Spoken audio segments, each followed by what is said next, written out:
Welcome back, everyone. It's time for episode 34 of the Horns Up Podcast, your weekly catch-up on all things metal. I am your host, Dan Kaplan, coming to you from New York. With me from Portsmouth, New Hampshire, he can get laid in Germany. It's my co-host, Corey Butterworth. Corey, what's up, buddy?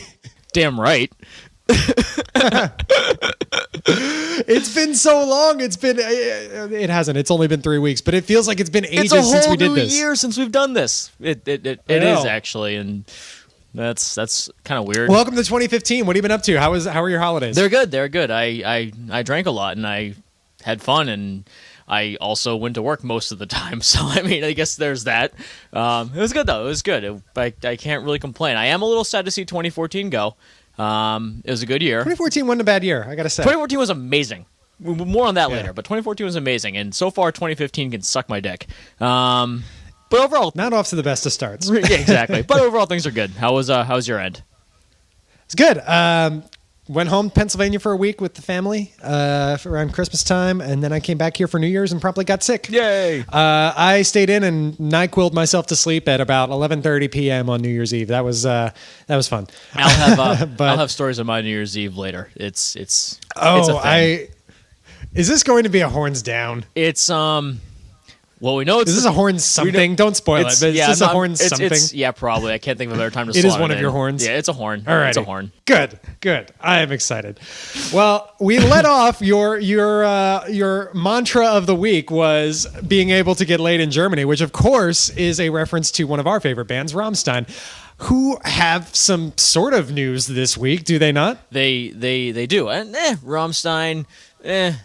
Members of Rammstein, I should say, not Rammstein themselves. Yeah, the fearless leader, Till Lindemann, specifically. Yes, Till Lindemann. The band is obviously sort of involved in their side projects, and Till Lindemann is following suit. He has decided to form a new project called Lindemann with none other than Peter Tägtgren, who are from your boys, Hypocrisy. Yeah, that's neat. But also, more relevantly, from the industrial band Pain.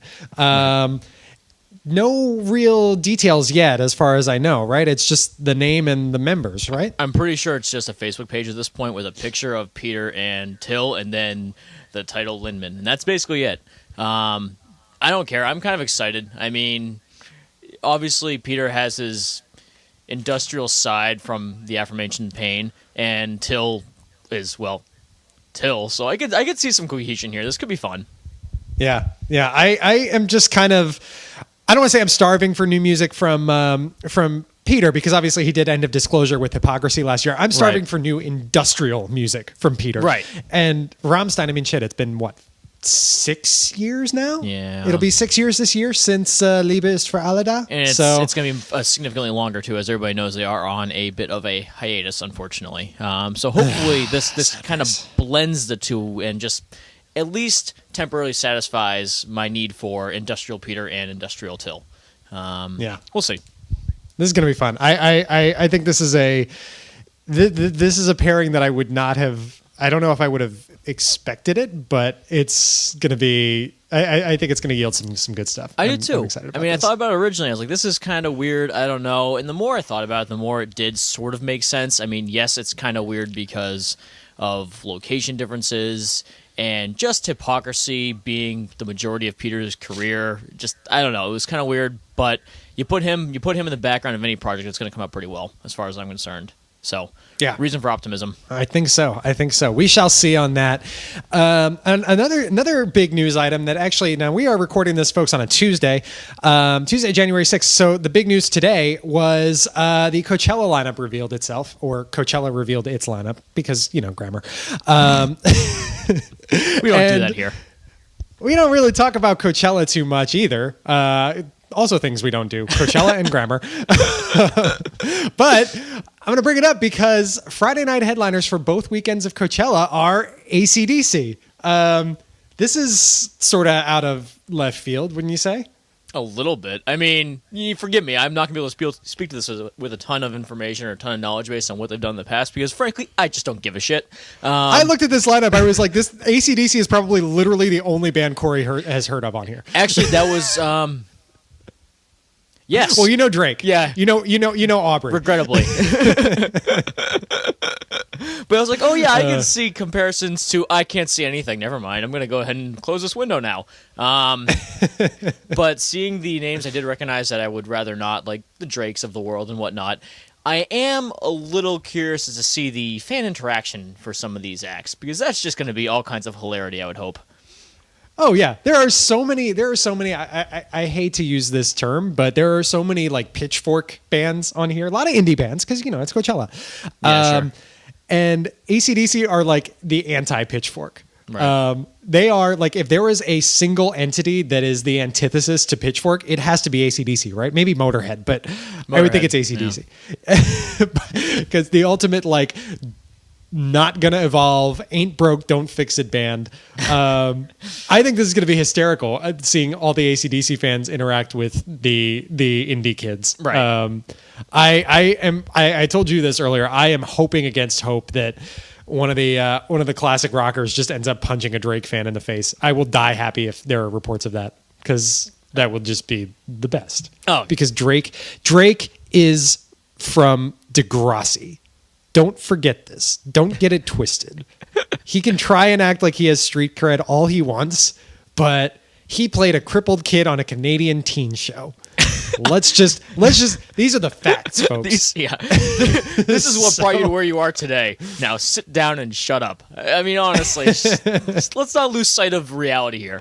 Whatever. I don't know. There's some other at least for me anyway. There were some other interesting gets on this bill. Bad Religion was on there. That was they're always a blast. Yep.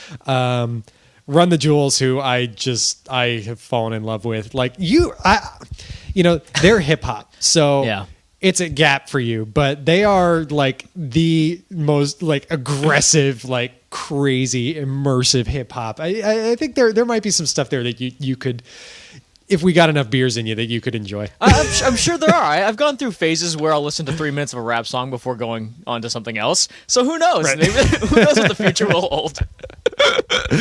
Oh boy. Well, see, yeah. So I'm excited because Governor's Ball is they're not about to let Coachella one up them too severely. They're rumored to be getting their lineup out tomorrow, or by the time y'all listen to this, it'll be 2 days ago, Wednesday, January 7th. And as you all know, I talked about this last year. I frequent Governor's Ball, so I'm interested in seeing who they get. If they continue to have a token metal band, I'm betting they'll get Mastodon. That would. Mastodon had a big year. Yeah, I could see that. I could totally see them playing this kind of thing. They had a really big year. So, I mean, I know. We thought we didn't consider Once More on the Sun as one of the quintessential albums of 2014, but the fact of the matter is, it did very, very well for itself. It did well, especially outside the metal community. It did well, and they're still a fun live band no matter what. God, yes. So, God, yes. As they proved, like I didn't think The Hunter was one of the best albums of 2011, but they still kicked ass live when we saw them. So, I will be very, very pleased. Because Governor's Ball, there's always that one band. 2013 they had Fucked Up, which was fantastic. Last year they had Deaf Heaven, which was equally fantastic. So let's see. That's one of my favorite live bands. I don't know what it is about Deaf Heaven, but I just have to make an effort every time they're anywhere near me to go see them. They're just ridiculous. But yeah, who knows? They were interesting last year because I mean they were great. I don't want to say they were just interesting. They were fantastic, but I remember because the way Governor's Ball does it, they only have two bands on two stages playing at any given time. Mm-hmm. So, and the stages are always obviously like all across the park. So, so the sounds don't blend together. So basically people pick a stage and they stick with it. So you had all these people coming up, all these like blatant like sorority types and frat boys and stuff coming up for Deaf Heaven, maybe not knowing who they, clearly in some cases not knowing who they were, but just like there to check it out because that's the stage they were near. Yeah. And Deaf Heaven won them over. Like, I mean, there were people. I mean, a couple people left because pussies. But but Deaf Heaven won a lot of. Yeah, but Deaf Heaven won a lot of people over that day. It was nice. It brought a smile to my face. My metal flag waving face. Right. It's funny. It's funny because I've just grown to understand that I had to a similar extent. all the bands I had hoped to see at Wacken that I didn't get. Yes, I am bringing it up. Deal with it. But only because of only because of a comparable situation. Same thing. You pick stages and you don't move for the better part of the day. It's just not realistic, especially when there's 100,000 people around you. Good luck navigating that and then trying to come back for a band you want to see later. Right. It's just the way it is. I sat through Slayer, which wasn't a bad set, to see King Diamond because they were right next to each other. And this is these are like the big Wacken stages where it's literally 100,000 people behind you. So it's just not going to happen. So I can totally understand that. There were some bands that won me over. There were some that did not. And that's just the way festivals go sometimes. I was just thinking back to when you were talking about Steel Panther. Yeah. How they were yelling out the word tits in German. They were just like these American, like these completely English sentences. We're going to get some tittin on stage. It was just like, it was so great. It was, tittin. Every single word they said was in complete English except for tittin. And the crowd was just loving it because you'd hear it like every 4 seconds. It was wonderful. They're the best. It was wonderful. But yeah, so that's a thing that's what that happened today. Coachella, woo, and Governor's Ball, yeah, woo. It's a thing. Yeah, it's a thing. Stuff. I will either be really excited come tomorrow or you just won't care. Decidedly mediocre about it. Exactly. We'll see. I think it depends on how much dance music they get, but whatever. We'll get to that later. Let's talk about some concerts coming up, I guess, closer to now. You're going to Dark Tranquillity and Insomnium this week, are you not? I am. But before we get into concerts upcoming, I have actually been to a concert in the past couple weeks. Have you now? Of the Metal Variety. In Flames Opeth. We haven't talked about that yet. Oh, we have not. Yeah. It's been a long ass time. It's been a long ass time. That was before since Christmas, we for fuck's sake. Yeah, that was 2 weeks after Devon. So that tells you how long ago we've actually done this. Yeah. I mean, obviously it's several weeks removed at this point, but I gotta say it was an awesome show. In Flames, yes, it was heavy on Siren Charms, maybe 4 or 5 tracks. A lot of the stuff was obviously post reroute, but they still played. I heard a rumor going around on. I heard a rumor going around on Twitter that they only played one pre-reroute song. Is that only for the week? Confirm. Only for at least they got only for the week, and it was fucking killer. I've waited a long time to see that live, so that was kind of a treat. But they played like Cloud Connected and stuff. It was overall a good set. And the thing is, like, they've done a lot with their theatrics over the last, I don't know, last couple times I've seen them since I never saw them beforehand. So the lights were pretty crazy, and they actually put on a really good show. The Siren Charms songs did sound better live. I think I've listened to that album 3 times, and it was when it first came out, and then I just forgot about it. But some of the tracks actually were pretty cool live. They really were. Just because of the lights and everything else that went with it. You know what they're doing there? They're trying to distract you from the fact that the songs aren't that good anymore. Well, it worked. Guess I can't complain too much. It worked. I kid. I still, In Flames are still one of those bands that I'm gonna like put my fist to my chest and be like, respect. You know what's funny? I was talking to my buddy Charlie at the show because he was there with me, and I keep saying how I wish Old Flames would go back to original In Flames music. Before they changed their sound or quote unquote or deviated towards this new In Flames or whatever. And then I realize what I consider In Flames music is like 3 albums out of their discography when they've had like 12 CDs. So it's not really fair anymore. Well, it's like when people talk about Sepultura and how they want Max to come back to Sepultura. They neglect to realize that Derek Green has been in the band longer than Max was at this point. Right. It's like In Flames has been doing not In Flames longer than they did In Flames. Yeah, than they actually did In Flames. Exactly. But again, same as you said. They'll always have they'll always at least catch my interest going forward, and they have great personalities live. They're funny. They fuck around with the crowd, and it's a good performance. I mean, it is. It's whatever. The music is fine. Take it or leave it. I really don't care. Not a bad live band to see if you're frankly just wanting to go to a show. Opeth was Opeth. I mean, heavy on the Pale Communion, but they played some heavy crap that honestly, I'm going to draw a blank. But what was the song we really liked off Pale Communion? Cusp of Eternity. Cusp of Eternity was incredible live. It really was. It was so cool. And they played the first 2 tracks, and they went back to fucking Deliverance or something. And I was talking to Charlie. I was like, Charlie, I really hope they play some older stuff just so you can see why Opeth was caught so much of our attention back in the day because this Akerfeld guy, he looks tiny, but he's just gonna make it sound like he's freaking got a demon coming out of him. And then they played Deliverance. I was like, oh yeah, there it is, cool. Just right in the middle of the set. Remember when we saw them before and they closed with they had done like an hour's worth of like dreamy, ethereal, clean prog, and then they did Grand Conjuration and Deliverance back to back, and people lost their shit. I know. It was awesome, and it came out of nowhere. It really did because they played Cusp of Eternity, and I was like, all right, whatever, that's cool. And all of a sudden, Deliverance, just right there, just nestled right in there. I was like, all right, cool. It was a good show. It was fun. Nice. But yes, on to what is going to be tomorrow night. A couple days ago for those listening, Insomnium because space time. Yeah, space time continuum and in words and science. Insomnium and Dark Tranquility. I am all of you excited for this. That'll be good. They came through here on Sunday, and I unfortunately could not see them because I had tickets to another show at Vitus. So I'll get into that in a bit. But now we both loved Insomnium's album last year, Shadows of the Dying Sun. Obviously, it was on my top 10. It was in your year-end list, it was in right? my top 10, yeah. I talked about it on the podcast, Yeah, that's right. So and it was pretty high up for me. Dark Tranquility, I'm kind of interested in again because they came back with what was the album called? Construct. I was going to say Transform, but it's Construct. They came back with Construct. I think not this past year, but the year before. I think it was 2013, early 2013. Yeah, it was 2013, and it was a nice return to form. It was. They had sort of got me on a same sounding kick for a while, but Construct was good. Yeah, they did a few new things. It's a good album. They haven't done anything since then, and they were touring the same album almost a year ago this time, actually. I didn't quite make it down then, and this year I'm just kind of saying, what the fuck, why not? I mean, obviously Insomnium's frankly the bigger deal to me at this point.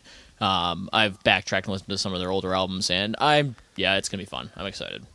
So, something to talk about next week. A couple new albums, or a couple new shows to talk about to kick off 2015. For sure.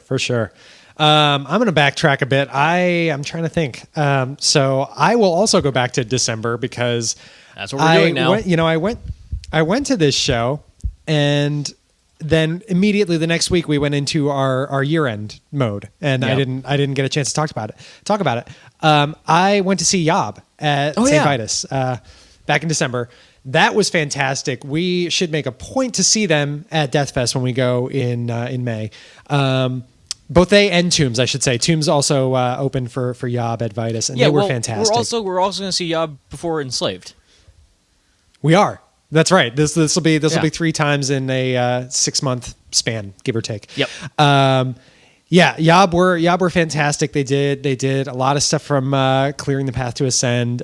Just sounded fantastic. Won the place over completely. And it was just a really great show. Amazing turnout. I think Pitchfork had actually put together the show, so the word got out. It was a nice crowd there. Just a fantastic time. I did that. I went back to Vitus on I guess the Monday before New Year's because damn it, I had to get my 25 shows for 2014 in. So I went to see Battlecross, Wretched, War of Ages, and a group called Extinction AD. Yeah. Didn't even stay for Battlecross. I like Battlecross. I left 2 songs into Wretched's set. War of Ages, I was just not feeling at all. But funny enough, the opening band, the local Long Island opening band, Extinction AD, wound up being my favorite of the night. They were just pretty kick-ass. They're guys that they had cut their teeth doing like hardcore punk before, and then just decided they wanted to do like some crossover thrash stuff. And it was fantastic. It was a really great set. And hoping we can get them on here at some point because they're a good bunch of guys. So. Nice. I almost went to that show, and I can't remember what day it was here. It might have been like New Year's Eve, and so it just flat out wasn't going to happen, or it was the day before that or something. Right. But yeah, Battlecross, I discovered them really only because I happened to be at Mayhem Fest a couple years ago. I think it was 2013, and Kevin Talley was their drummer. I'm like, oh, Kevin Talley's new band. He usually does stuff I like from, Doth, so on and so forth. So I was like, I'll check him out. And it's really just this like really upbeat, thrashy, fun stuff. And, their albums their songs are 3.5 minutes long. They're very straightforward. They're a total just, ass kicker, but in like a kind of a fun way. And yeah, I don't know. I picked up like their most recent release. I guess it's called like War of Will or Wage of War or something like that. Whatever. It was like $6 at Bulma's. I don't give a shit. It's a lot of fun. So I was thinking about going down to that show, but whatever. I'm glad one missed it at least to talk about it. But yeah, they were also going to be going to be the opening act on that tour. That ended up being canceled with Machine Head, Bodum, and who was the Epica, I think. Epica? Yeah, Epica? That sounds right, because I remember that was like the weird band there. And I was like, I don't get that. Yeah. But that would have been fun, actually. Yeah. I mean, nothing against Battlecross. I am sure they might have kicked ass. But this was a Monday night, and it didn't really get... I mean, it was like 10:30, 10:45-ish, and... who the heck was it? Wretched had just gone on, and I was like, I got to work the next day. Yeah. I've got an hour and a half subway ride ahead of me. I was like, this ain't, I'm not doing it. Right. So, cut that off. But, yeah. And then just this weekend, I went to see, a couple local bands and one from up your way, Serpentine Path and Vilcakis from here in Brooklyn, and, Thorn from up in Boston. Yep. Vilcakis you would really like. Vilcakis is some aggressive ass black metal, like just really searing and shrieky, and they got a good sense of melody in there. I really enjoyed them. My friend Wyatt's big on them. Nice. Thorn was interesting. They were loud as all hell. I felt that bass vibrating through me like well into the next day. Awesome. It was pretty brutal. And their singer's a shrieker, just an absolute shrieker. He's fantastic. And then Serpentine Path was really good too. They do like a kind of like a death doom, like death sludge type thing. Sure.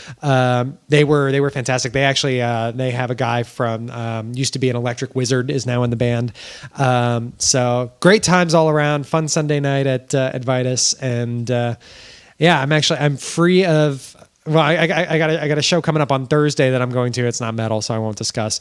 Sure. But, for the best. Yeah, we've got some good ones coming up. As you guys maybe now know from looking at our page, we added a concert schedule onto our webpage. Seriously, so you can get see on all that the shit. shit we're going to. See what we're going What's to. up? See what we're going to. Go to it as well. Yell at us for missing something. Do it. Take a look. It's fun. Yell at us for missing something, and then we'll buy you a beer. Or maybe you can buy us a beer to say you're sorry for yelling at us. I don't know. Right, exactly. Not that we need apologies. We don't care. But if you're going to make apologies to us, it should be in the form of beer. Just saying. Yes. Yes. While we're on that, let's talk about. I mean, this is just our concert, our upcoming events.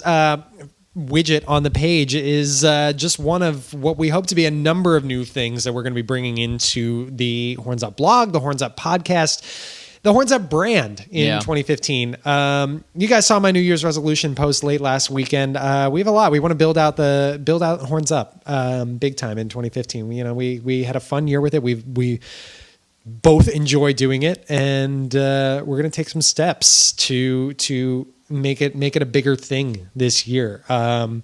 Corey, why don't we get into what do we got on tap for 2015? Well, I'm going to start by stepping back a step here and say, number one, start following us on that Instagram that all those kids are doing these days, because I'll be at a show tomorrow night and you should check those out.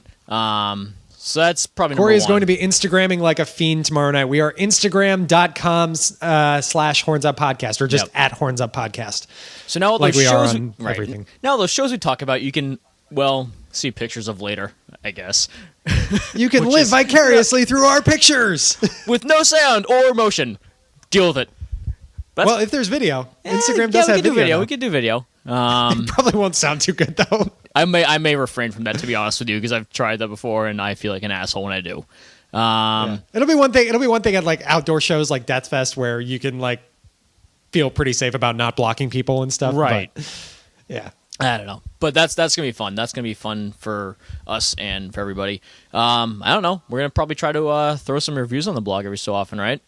Yeah. Hopefully we'll get some album reviews up. We're gonna hopefully bring in more guests onto the podcast. It's always fun when we have guests. Yeah, I enjoy other people. They're not that I don't enjoy you, but I enjoy some other people. General Humanity, not the most best grammar thing, but Some people are cool. Yeah. Yeah. Basically, all you've heard now, folks, are Corey and I, and then occasional chimings in from our co-host emeritus Kevin Davis, and I think we did one "Have You Found Metal" segment, but that's about it. Lauren was there once, so we want to do more of that because it's nice to get some fresh voices in on that and all kinds of stuff. Yeah, I mean you'll see it's we are really we're trying to dot every I and cross every T this year and really build out Horns Up into something bigger and something more enjoyable for us and for you as our audience. So we closed 2014 well, so we may as well carry that momentum into the next year. This year. Exactly. So let's keep it going. We'll do it up. Stay tuned. Indeed. Right now, I want to get into a segment that we recorded on the side. I just mentioned actually, Have You Found Metal? Well, we are going to have another guest on right now for another Have You Found Metal segment. I spoke with my friend Grace Griffin, who I don't believe you've met here, Corey. She's a friend of mine from the city. And likes some rock music, but I don't know how familiar with our particular brand of heavy stuff she was. So she hopped on board. I made a playlist for her earlier this week. She gave it a listen, and we had a little chat about it. So here we go. Have You Found Metal, the second edition. Grace Griffin, welcome to Horns Up. How's it going? Oh, it's going great. Thanks for having me. Anytime. We always love to get people on Have You Found Metal? So I have to ask without any in-depth explanation, after listening to this week's playlist, have you found metal? You know what? I think I'm on my way. Definitely. Getting there? Getting there. Good. Yeah. That's what we like to hear. So this is only the second time we've done Have You Found Metal. I want to do it more because I kind of like it. But you went back and you listened to our previous episode, correct? I did with Kevin Brown. Yeah. It's always fun, you know. Yes. It's a good time. Folks, Grace is a friend of mine from the city. She is a really talented singer, and thank you. Yeah, of course. Now, what's your promotion cycle right now? Are you still doing stuff for Timeless for the EP? I am, and I'm working on new stuff. In the meantime, everyone should go listen to Timeless at iheartgg.com. That's 2 letters, G. It's not metal at all, but it's pretty good. So. No, but there's a song called "Fuck Your Shit" on there. It's just F-U-O-S, isn't it? FYS. Which stands for "Fuck Yo Shit." Yeah, there we go. It's a really classy song. Yeah, it's cool. Yeah, again, as Grace pointed out, decidedly not metal, but decidedly yes, awesome. So, thanks. Good stuff. So let's change gears a bit. Let's get into some metal. Starting right off the bat. Now, but before we get started, I want to ask. I'm looking at this list right now, and I'm assuming there's. I know one band that you've heard of on here before this, without naming names. And I know you know which band I'm talking about. Had you heard of any of the other bands on this list before I sent it your way? Were any of these familiar names? I'm very offended that you think I don't know about Black Sabbath because... No, that's exactly what I was talking about. No, I know about Coachella Talk too. Oh, wonderful. So you came in with some familiarity, but most of these were entirely new. Most were completely new. Yes. Okay. Well, that's good. So as you recall, we're going to start off. As you recall from the previous edition of Have You Found Metal, our scoring system was done on a scale of 0 to 10 blind guardians, thanks to Kevin Brown's discovery and newfound love of Germany's greatest power metal export, maybe one of Germany's greatest power metal exports. I'm also on that wagon with him. He's right about that. Excellent. So in this episode, we are going to continue to score out of Blind Guardians. And appropriately, we are going to start with a Blind Guardian song. We're going to talk about Another Stranger Me off of A Twist in the Myth, or if you're on Spotify, Another Strange Me. Yeah, I noticed that. Yeah, no, it's definitely Another Stranger Me. Twist in the Myth came out 9 years ago now. Shit. What'd you think of this one? This was definitely one of my favorites. The guy has a voice of an angel, and I was just I was fully invested from the very beginning. And then when they did the harmonies at the end of the chorus, I lost my shit. I legitimately stood up and I was like, yes, yes. Yeah, Blind Guardian is. There is no there. Corey and I talk about this all the time. There is no reason that Blind Guardian should be as amazing as they are, but they're so cheesy and they're so wonderful. And it's I cannot say anything bad about this band. That's what I live for. I love but them they to have death. they have some musical complication happening too. It's not all just cheese. No, they're really they're talented musicians. But you know, this one isn't that. This one isn't, on the cheese scale. This isn't that bad. But I think I mentioned to you another song on the Twist and the Myth album, "Fly," is about Peter Pan. They have also, I don't know if you did any digging on them, but they have also done songs about the Wheel of Time series, the Song of Ice and Fire series. Yes. Best yet, they did an entire album about J.R.R. Tolkien's The Silmarillion. Okay, so that's about to be my favorite album of all time. It's called Nightfall in Middle Earth. It's not on Spotify, which is a goddamn shame, but that is. Find it. I have my ways. Find it and listen to it because it is wonderful. That's so great. Yeah, Blind Guardian. It's they're fantastic. They have a new album coming out in 3 weeks. No, a month, 4 weeks, and they're sort of on this cycle. I think really for the last 12 years now, they've done going back even further than that. They've done an album every 4 years, and it's like they really feel like events when they come out, but at the same time, like the wait between them is, Yes, it's frustrating. Like when Breaking Bad was still around, the season wait. Oh, I'm not even. This is much worse than that. I'm talking like. This is worse than that. I'm talking like some straight up 4 years. Yes. I'm talking like some straight up late period Sopranos where they would have a season and then go like 2 years between. That is the rough. That's pretty bad. Equivalent here. Yeah. Anyway, so Blind Guardian, Another Stranger Me. What if you had to score this out of 10 Blind Guardians? What would you give it? Well, start us off. No, because remember, this score is going to dictate the rest of the. How kind you are to this song could dictate how kind you are to the rest of them. So what are we thinking here? I know. Well, this was probably my favorite, tied with like one other one. Okay. Nice job not spoiling there. Nice job not spoiling there. I like that.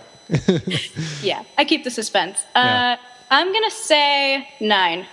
9 out of 10 Blind Guardians. Very nice. Yeah, I think that's about what Kevin came in the inaugural Have You Found Metal with. We gave him a song called Mirror Mirror, which good stuff. It's they're an easy band to fall in love with, I think. How can you not? Yeah. So next up, we're going to change gears a little bit. We're going to get into something a little heavier, little meaner, little more brutal. Gonna give a Cannibal Corpse track a spin. This one is Blunt Force Castration off the album The Wretched Spawn. How about this one? What'd you think?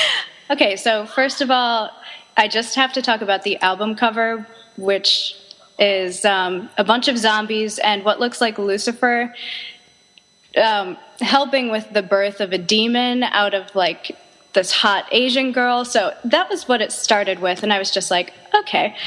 And then I had to actually look up the lyrics because I heard the word penis, and I was like, this is not actually blunt force castration.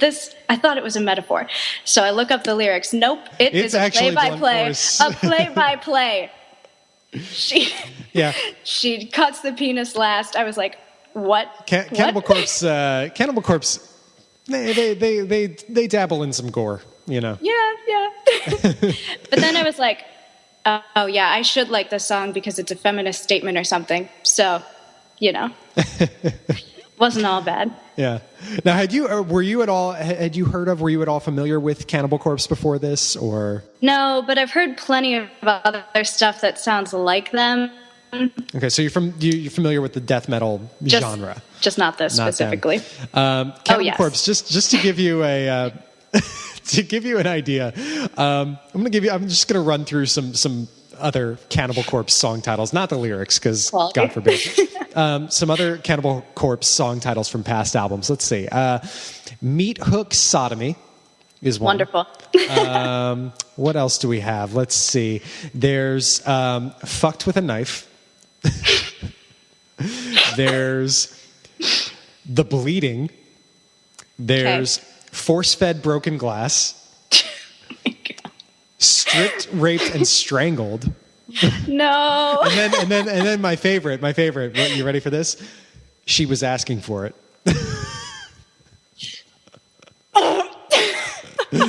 I'm surprised you didn't explode into a million pieces when I said that.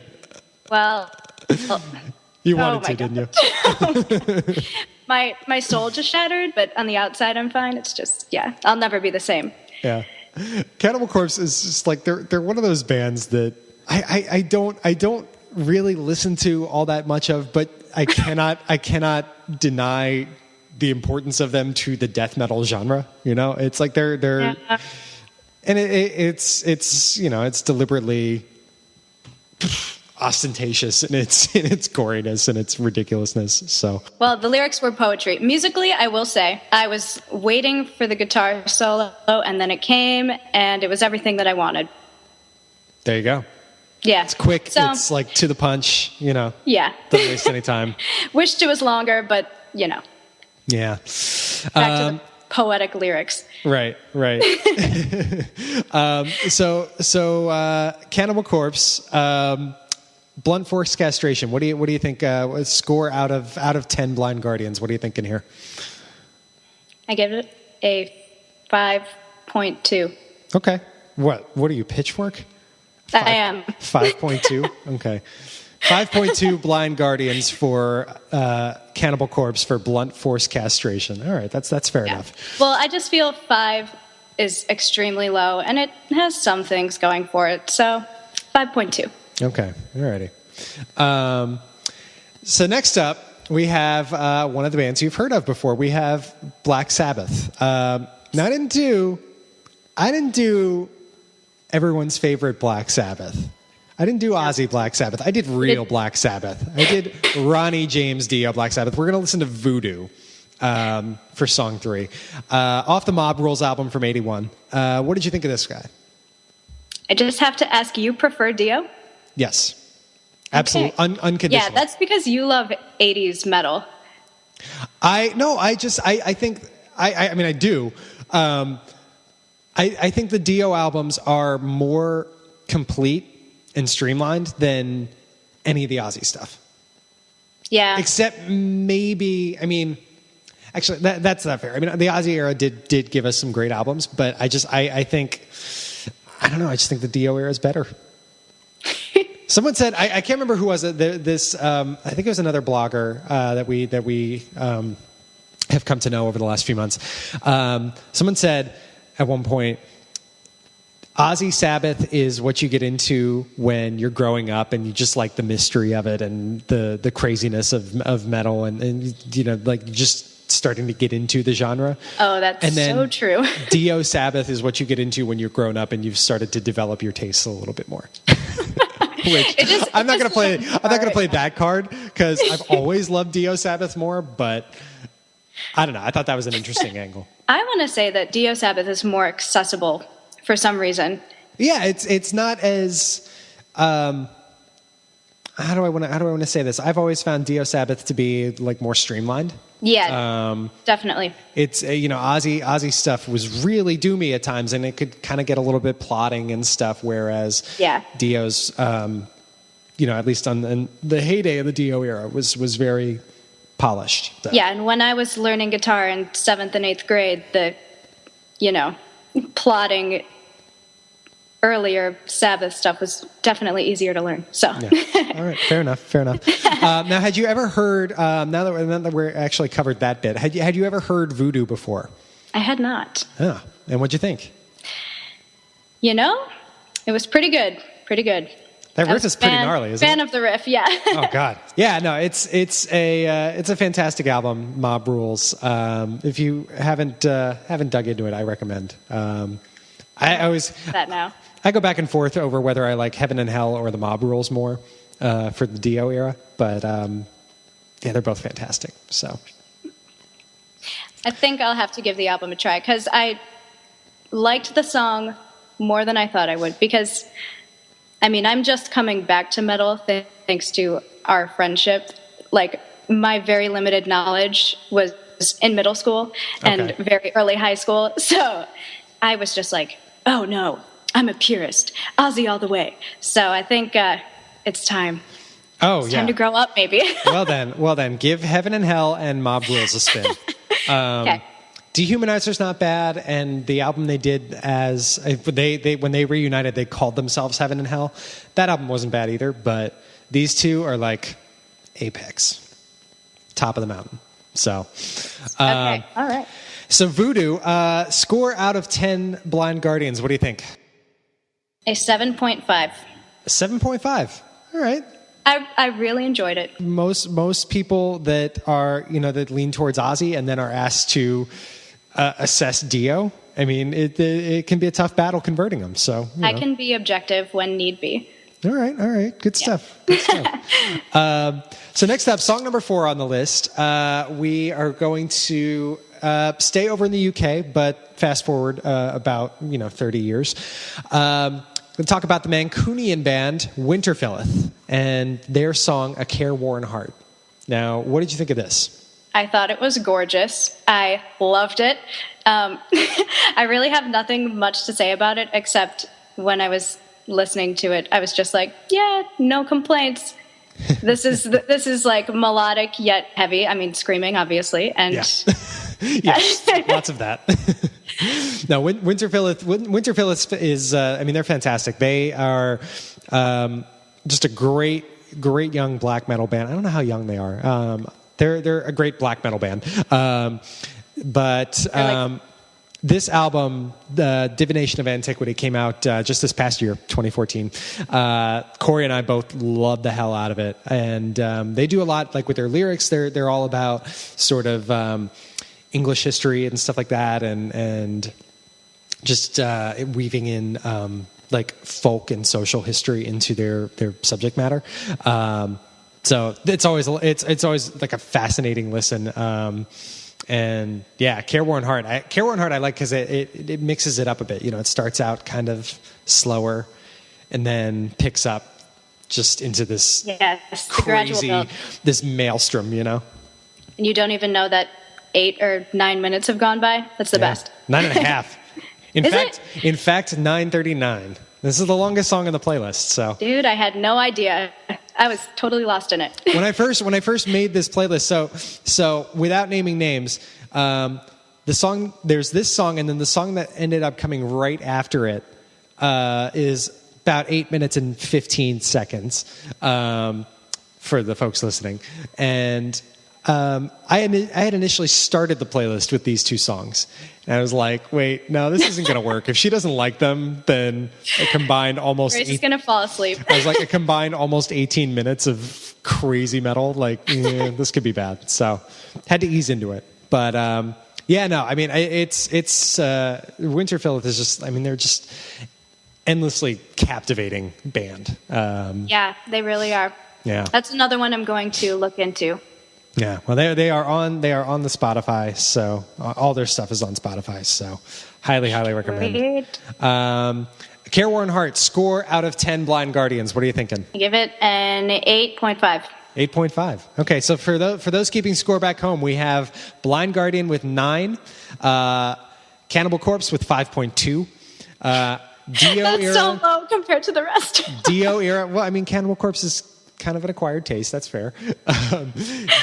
Dio era Black Sabbath gets a 7.5, and Winterfilleth gets 8.5. Okay. Good stuff. Song number 5, the midway point of our playlist, the exact midway point.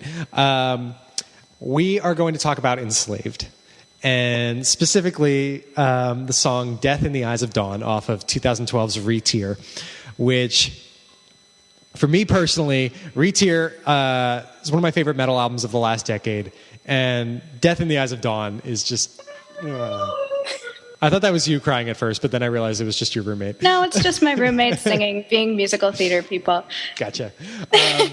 So Death in the Eyes of Dawn, since that cry of emotion was not you in response to this song, what is you in response to this song? Well, what did you think of Death in the Eyes of Dawn?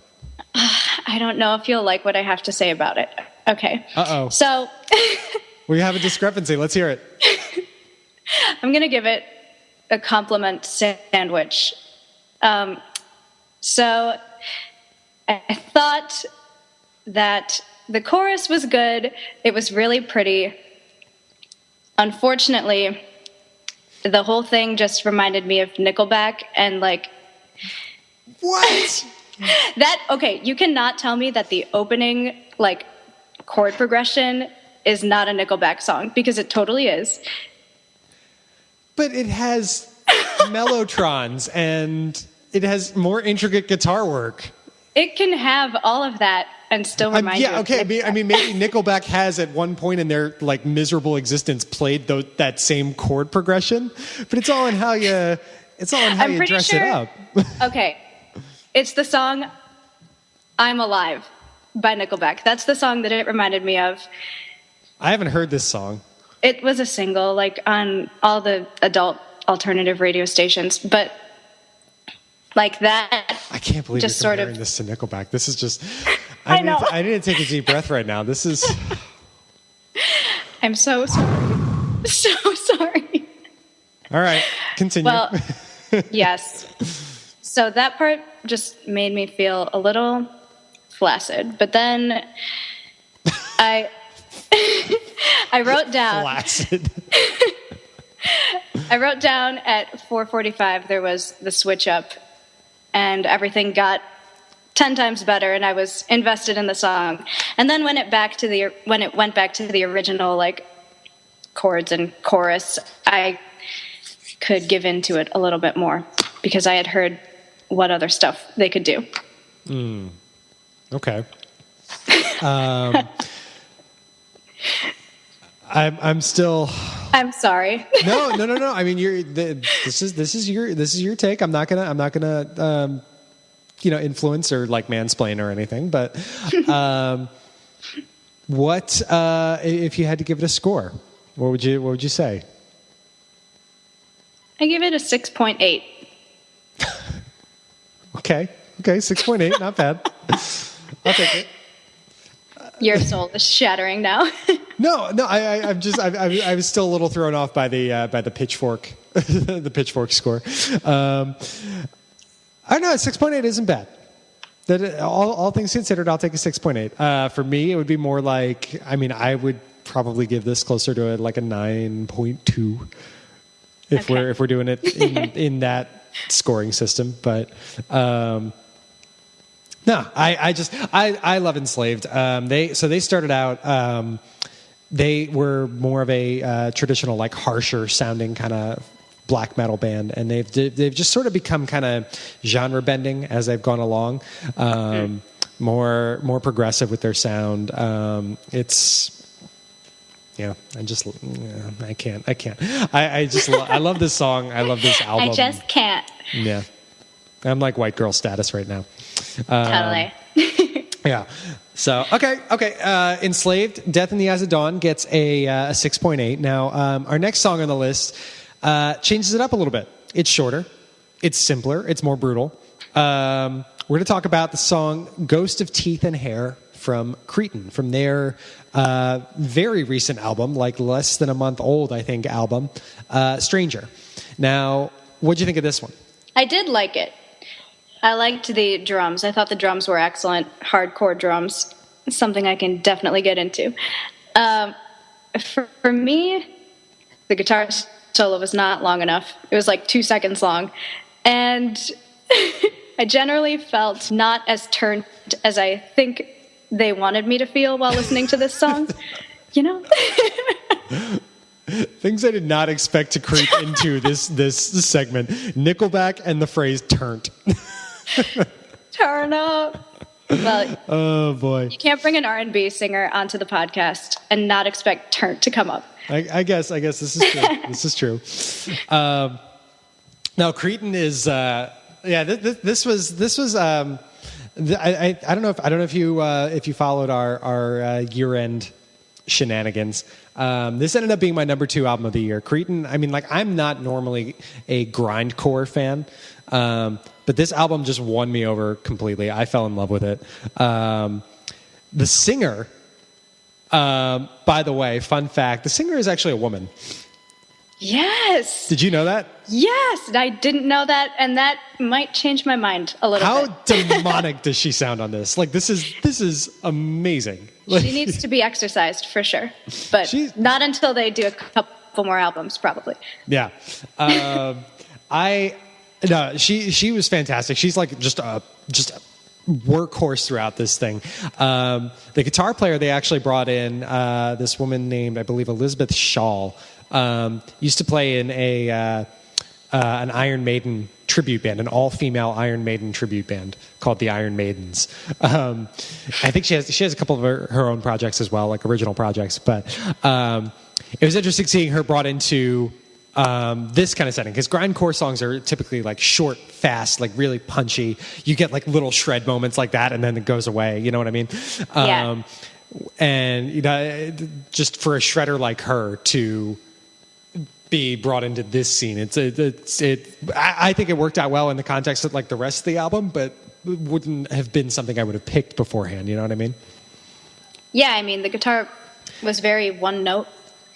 Yeah, no, I mean, it was awesome, but not too complicated. Yeah, it's just like a lightning strike, you know? Yeah. And right back into it. So, yeah. So any other thoughts on Ghost of Teeth and Hair? Should we score this bad boy, or what? It's an all-female band? No. So it's a female vocalist and lead guitar player, and then the bassist and drummer are guys. Okay. Well, that's still good. The 2 most important people. Yeah. Holding it down. Definitely. Yeah, actually, that changes my opinion on the song a lot. Is this going to get a feminism boost? Yeah, you know what? It really is, because I was like, oh yeah. I'm picturing like the Mario sound in my head. In fact, I think I'm going to dub that sound in right now. So with the feminism boost, what do you give? How many blind guardians do you give Ghost of Teeth and Hair? Oh, so it's how many blind guardians, not stars? I thought it was a scale of 1 to 10, and then like 11 is blind guardians. No. Like, stars are replaced by blind guardians. Okay, so much more makes sense. Okay. So much more, yes, grammar. Yep. Words. I'm going to give them 7.8 blind guardians. 7.8, wow. Yeah, because enough to bump them past Black Sabbath. I was going to give them 7, but the fact that it's 2 girls, like, leading the band, it's not every day you see that. It needs to really be noted and appreciated. So props to you, ladies. Yeah. Marissa Martinez Hoadley, I can't remember what her last name is. Marissa Martinez Hoadley is the lead singer, and Elizabeth Shaw on lead guitar. Look them up. They're forces to be reckoned with. So next up, the other band with which you were previously familiar, we're going to get into Kvelertak Talk, and what I think is my favorite song of theirs. I go back and forth with a couple of their songs, but we're going to talk about Mjod. What'd you think of this one? Kick-ass is really all I have to say about it. Like, no other song on this playlist made me want to smash windows and, like, start fires except this one, which is really what I look for when I listen to rock. So, quality. Yeah, it's fantastic. It's a ton of fun. The reason I picked this song in particular was because it's one of the few songs for which English translated lyrics are available. I don't want to say well translated English lyrics, but it's kind of hard to pull from, because Kvelertak are from Norway. And their songs are all done in their native language, in Norwegian. But Mjod actually translates to mead. And I'm just gonna read the opening. I'm gonna read the opening line. Now Please we're gonna sing a little song. It is about alcohol. What more could you want? The chorus actually translates to Odin gave us Suttung's mead, the magical mead, the daily bread. I was like, okay. Okay, I accept this. It's wonderful. These guys are all about partying and like just having a blast when they perform, and this song for me is like the perfect representation of that. Yeah, it really is. Like a kick-ass song all about booze, about mead, even better. Yeah, I love it. I do too. Yeah. If you ever get a chance to see these guys live, by the way, take it, because they are just phenomenal. They bring so much energy every night. So Mjod, what do we think? How many blind guardians do you give it? 9. 9. Wow. All right. We have a tie for the lead with the namesake of our scoring system. Holy shit. Oh, yes. Yeah.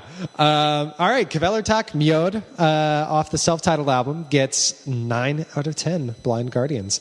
Song number 8, the penultimate track on our playlist for tonight. We're going to talk about Fallujah and their song Sapphire from the album The Flesh Prevails, which came out earlier this year.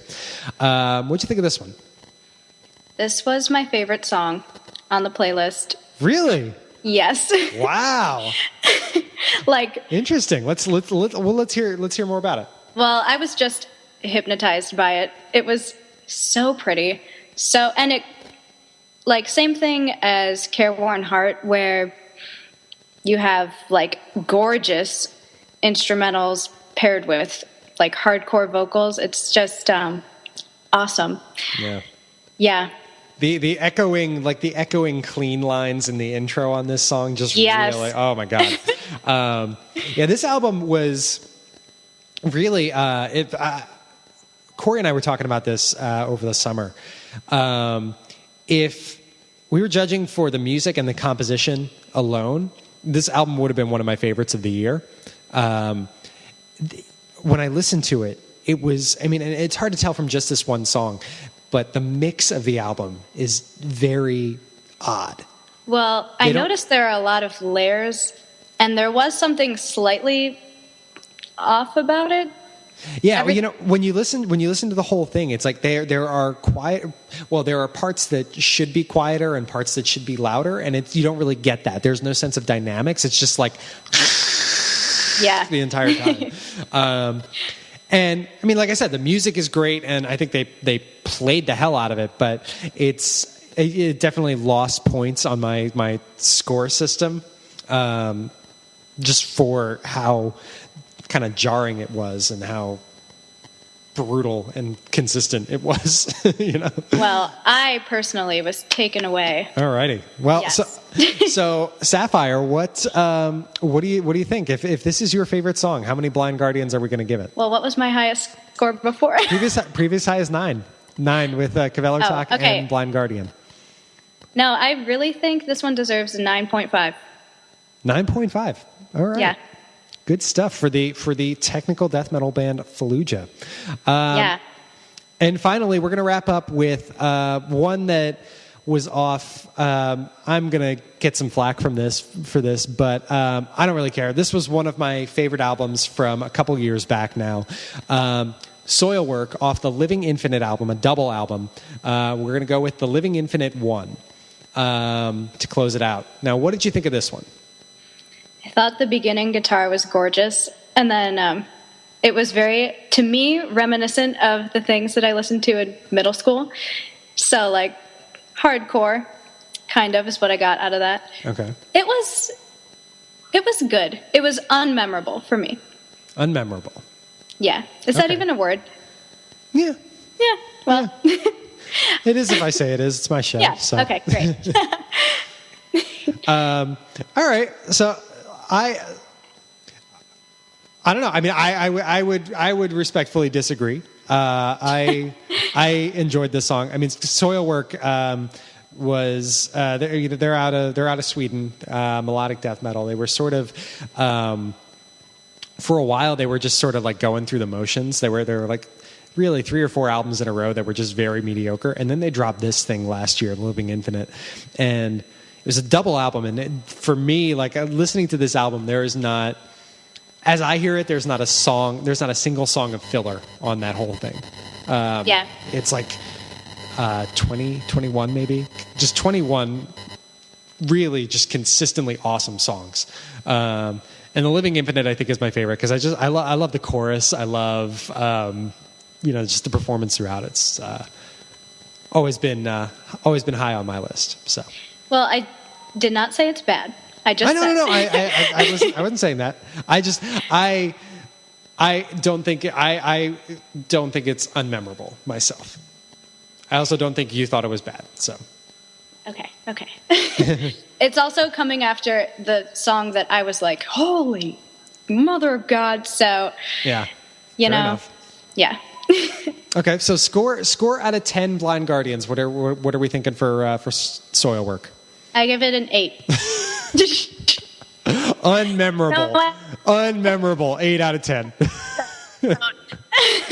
The thing about it is, like, it was just a good song. I know it's higher than a lot of other things. You gave a band a feminism bonus, and it still didn't score higher than the song that you called unmemorable. What is it, Griffin? You can't have your cake and eat it too. The thing about it is, it's a good song. Like, forgettable because I feel like I've heard similar things 800 different times, and like for a new metalhead, everything kind of runs together. So, alrighty. Well, hey, you know what? As I said, 8, I was like, you said does not compute. No, you know what? It's not my place to make fun of your scores. I won't do that. Logic is fun. Yeah. But all right, so soil work. We close out the list with the Living Infinite one. Now that I can speak properly, the Living Infinite one, an 8 out of 10. Yeah. So. Overall thoughts, impressions on your Have You Found Metal experience? Yeah, I think it was a good introduction to a lot of different types, like subgenres, because I never would have listened to Cannibal Corpse on my own, and I can't say that I will go back to listening to them, but other things of that nature, probably yes. So now it's just a matter of finding the subgenres that speak to my soul. Yeah. Well, if ever you have any questions or need any recommendations on that front as you dig deeper, you know where to find us. Yes. Horns Up Podcast Show Thing.com. Horns Up Podcast Show Thing.com. The classic website. Search engine optimization is just going to like cry itself to sleep at night. Anyway, a reminder for you guys: Grace has her EP "Timeless" out now on her website. Is it on iTunes or where? It's on Bandcamp, and you'll find it soon on Spotify. Wonderful. Yes. iHeartGG.com is the website. Grace, do you have any shows coming up? Anything else you want to talk about before we let you go? Or for now, just be on the lookout for new stuff. All righty. That's all I have to say. We certainly will. In the meantime, FYS. Yeah. Not you. FYS. That was directed at the audience. Okay. Alrighty. Well, this was fun. Thank you for listening and for joining us tonight. I hope you enjoyed it as much as we did. I really did. Good. Glad to hear it. Grace Griffin, we will hopefully see you again soon. Yeah, hopefully. Send me another playlist. Alrighty. We'll see you next time. Bye. That was fun. Have You Found Metal's always fun, isn't it? We need to do more of these. I like, love subjecting the innocent to heavy shit. corrupt them like Corrupting us. the minds of the youth. I have so many. only not in weird ways like Ted Nugent. No, it's totally cool, guys. No, I've got a plethora of people I like to expose our interests to in the next 12 months. It's a good time. Let's bring them on. Yeah, this will be do fun. it. Let's do it. This is good stuff. Alrighty, well, right now we are just about done, but as always, we are going to close out with our usual horns up and horns down. Let's start up with horns up. Corey, what do you got this week? What's been making you happy? Well, it happened about 11 minutes ago. Well, that's not fair. We've been recording. Well then. We've been recording for 28 minutes, so we'll say 39 minutes ago. So my the person I aspire to be in life, except not musically because I'm not talented. One Nurgle of Behemoth. He wrote a book. He wrote an autobiography that is now finally being released in English, published in English.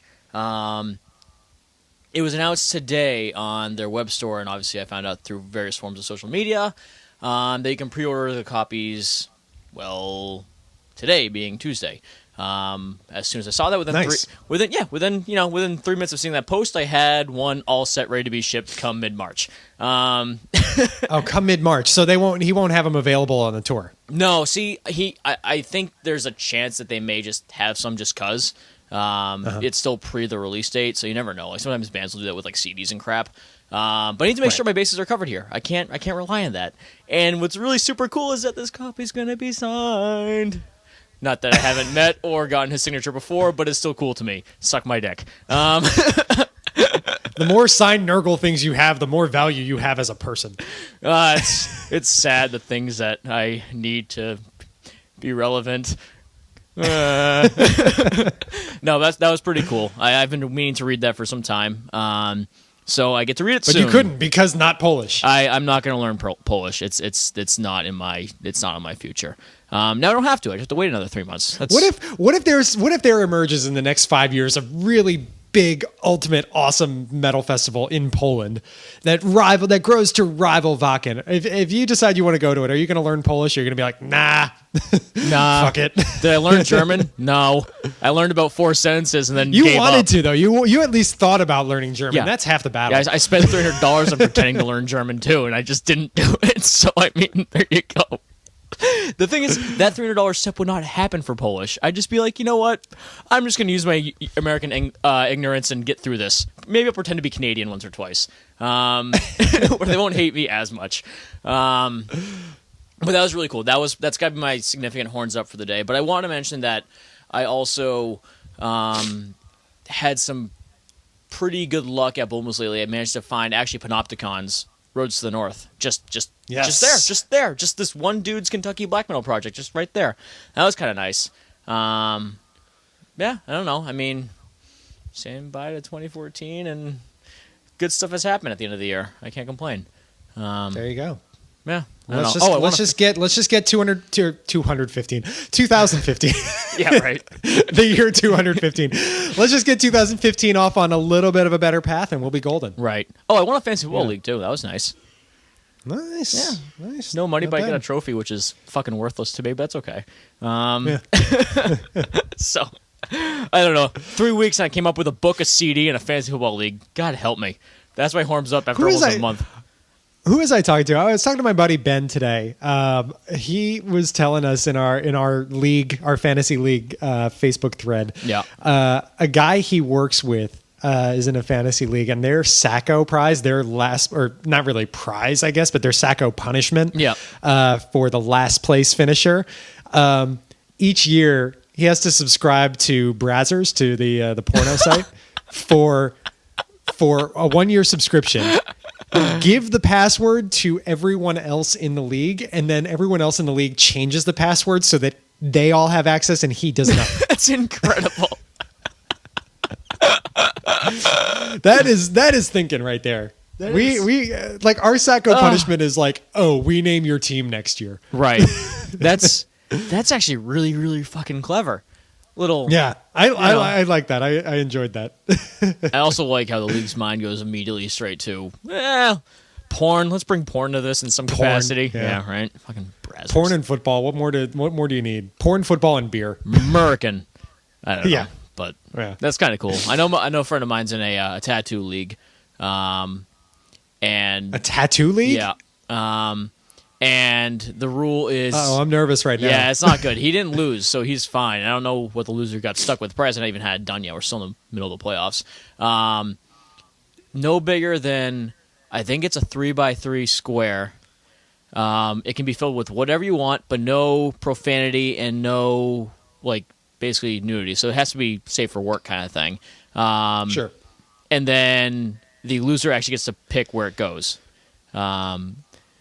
Which I guess is fair because I would, if those restraints didn't exist, I would totally make somebody put a giant dong on his forehead or something.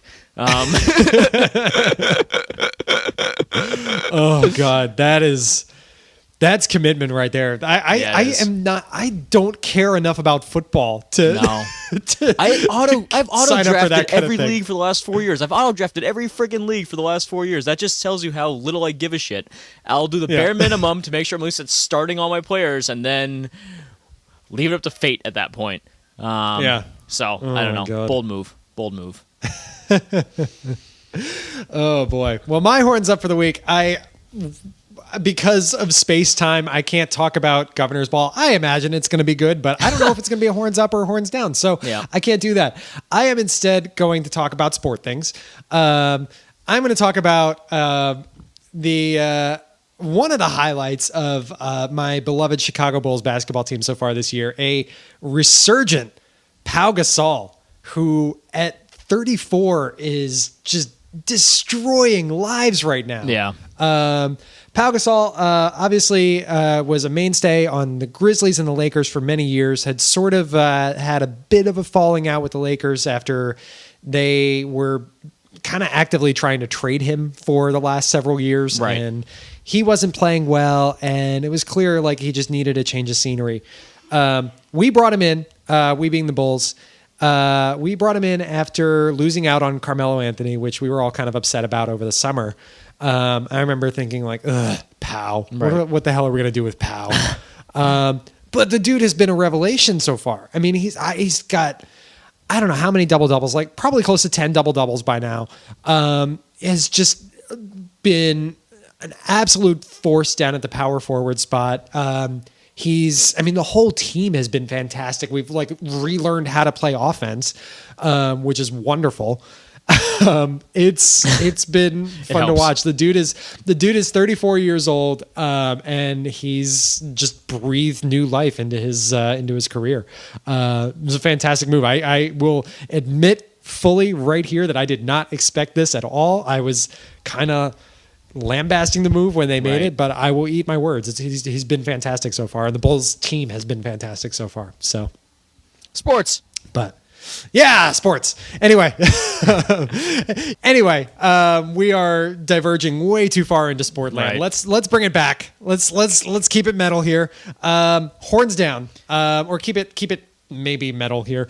Horns down. What do you have this week? What's been pissing you off? Aside from the usual bullshit that goes with the winter post-holiday season, which I don't mind the holidays being over, I've been able to actually kind of fucking take a breath for the first time in 2 months, which has been kind of nice. I'm kind of just bummed out about seeing 2014 go, if that makes any sense at all. I mean, 2014 saw a lot of fucking cool shit. Lots of shows. It brought horns up. Wacken, traveling, Germany, everything, Boston Marathon, everything that happened in 2014. There's a lot of shit, and it's gone. And how did 2015 start? With the world's worst hangover ever, which is so many of my horns downs, but I have to talk about it. So you love alcohol so much until you don't love alcohol. My friend saw me this picture of I guess it was a text message conversation. It was 2 messages. One was at 4:11 a.m. and it's I love alcohol, and the next one was at 11:04 a.m. and it goes, I regret everything. And I'm never drinking again. It's yes, that's what it is. So what happened was New Year's Eve I had to work, which was half a day, whatever, no big deal. I get home, I go for a run, I get ready, all this nonsense. I start the night with scotch because I love scotch. We had a bottle of Lefroy that I bought and I drank it. So that was nice. And obviously, without delving into too many details, I was bouncing from house to house, party after party, just drinking all kinds of different shit all night long. Hit the bars for 11, get kicked out of the bars by 11:58. So we're not even inside at midnight because the bar threw us out. We do the New Year's thing outside. Me and my group, we go to another bar where we get a few more shots, a few more drinks. I've already blacked out at this point a while ago. It's all good. We leave, go back to my house, steal a few of my roommates, go to another house party, and then eventually make my way back to my friend Ty's place. We're there. We're doing some post-gaming. It's now 3:34 a.m. Me and my roommate passed out on his floor. Some of the people he brought back passed out on his couch. He, Ty, the owner of the apartment, just left. Just went to another party and fell asleep there. But it gets worse.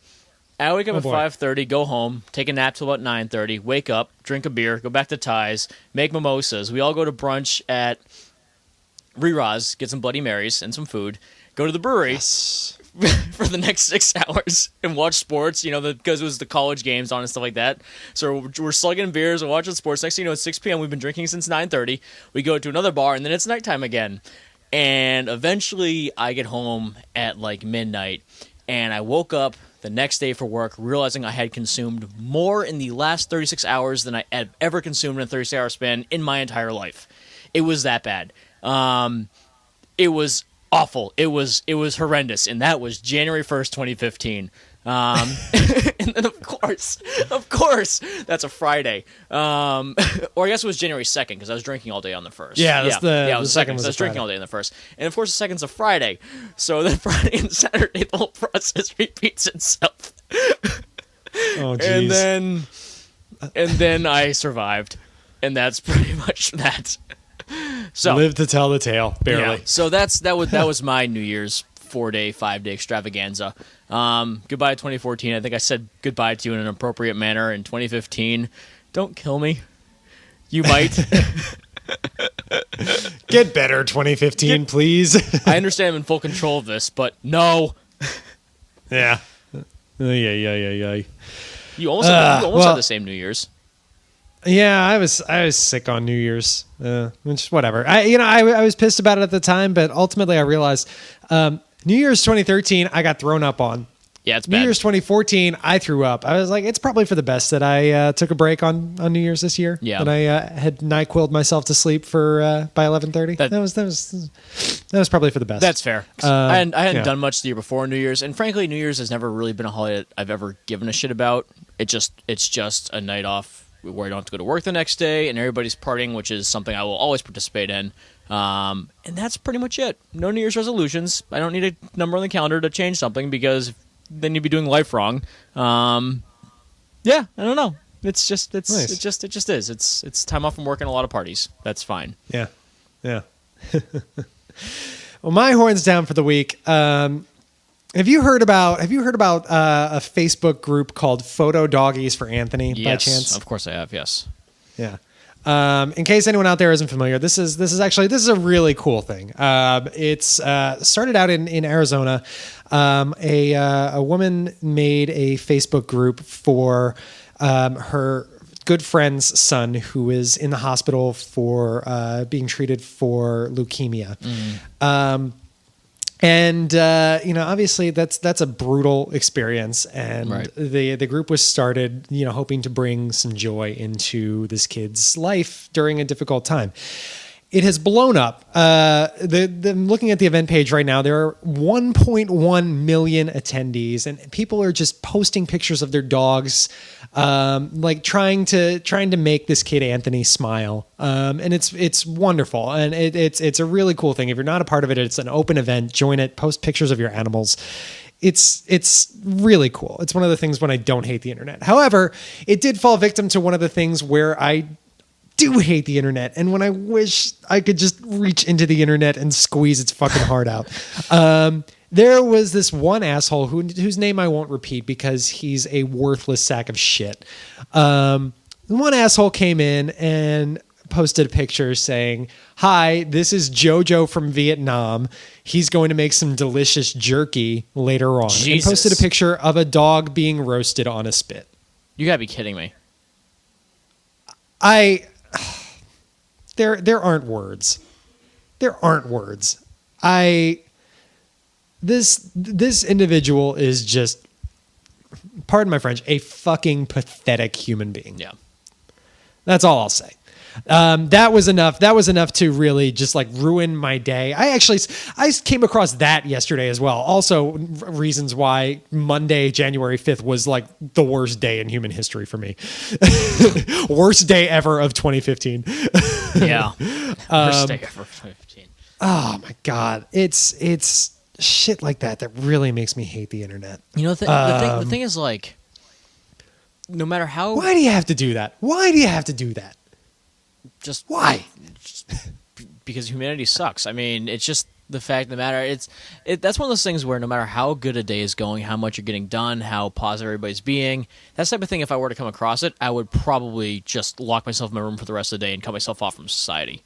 Because it's that ridiculous. And it's a shame. Dude, I love dogs. I mean, I'm a dog person. It's just the way it is. And that's just on a whole nother level. That's just, you got to be some kind of person to just fuck up, a kid's source of healing, really. Because of your own idiocy. This is therapy for this kid, basically. Yeah. To I don't know if he thought he was being funny, if he was just deliberately trying to be an asshole. Like, I don't know what the hell.